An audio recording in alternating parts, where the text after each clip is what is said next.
Now, out of all the 90 Day Fiancé franchises, 90 Day Diaries is my favorite because we can catch up on all the couples that we have been watching and that we're used to, following their story, invested, and see what's been going on with them since the last season. Now, the first couple we're going to be talking about on this episode is Chantel and Ashley.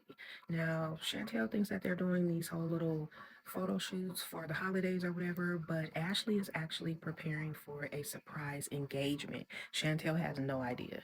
Now, they have been only together a year. I think they are moving way too fast. And the fact that her family is not down with this whole situation is not helping. Now, we seen earlier in the season that the mom and Chantel got into it about the girlfriend, Ashley, and Chantel pretty much told her mama to get the hell out of her house in a very nice way. So we ain't seen the mom on the show. We don't know what the situation is with that, but there is some drama stemming behind that because Ashley actually started out as Mama Karen's friend. And that's how she met Chantel. So it kind of looks like she was premeditated, maybe trying to make friends with the mom so she can get to Chantel. That's what it's looking like. Like I said, they've been together a year and she decides to propose. And of course, Chantel says yes. She's super excited and they are ready to plan this marriage and continue their life together. I wonder what Miss Karen has to say. Corey and Evelyn haven't been on in a while. This is the couple from Ecuador. Now, she did come to the US. They lived a little bit of time with his family. His family are Mormons and they are very strict and they pretty much tore her apart. They didn't like the way she dressed, the way she acted, nothing about her. They ended up going back to Ecuador and living with her family. They bought a business, built a home, and pretty much stayed on the beach and been living life since then. Now it's time for them to come back to the US because they did apply for a visa 2, 3 years ago and it's finally up and they can move. Of course, Evelyn is upset. She's going to miss her family and friends because she has nobody in the US. Now, Corey is still up to the same shenanigans. If you watch 90 Day Fiance, you know exactly what I mean, where he is gaslighting and manipulating her and changing stories around. He's still doing the same shit.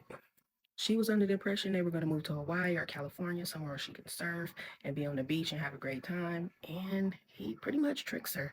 They're going to be moving to Portland with his parents, the parents and family that cannot stand her. So, of course, she's upset about this, but she's still ready to try to make her marriage work. They are packing their bags on the way to the airport. And this is when he decides to let her know more information. We know where this is going. He tells her that they are not going to be staying at a second home on the parents' property because it's now an Airbnb. They're actually going to be staying inside of the parents' home. So she is pissed because she had no idea that that's what was going to be happening. And rightly so. He also tells her he don't know how they're going to get picked up because the home is in the mountains, like some remote area, and they don't even have Ubers there. And he hasn't even called his mom to let her know that they are on the way.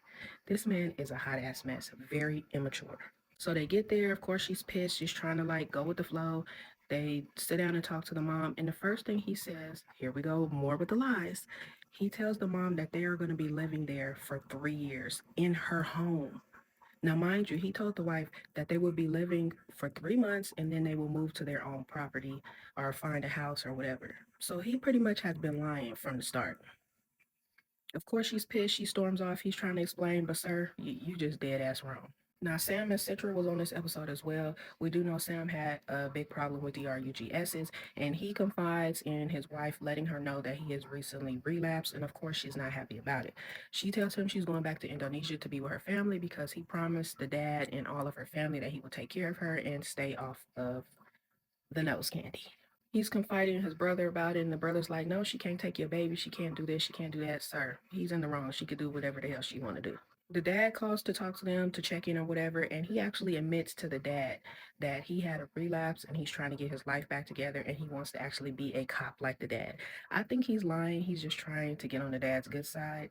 And surprisingly, the dad had a lot of grace for him because he had told him previously if he had got back on DRUGSs, he was taking his daughter and his granddaughter, and he pretty much would never see them again.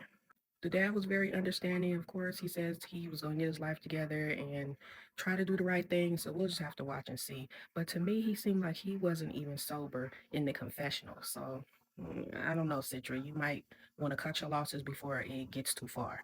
Now, that's a wrap up on this episode. Now, out of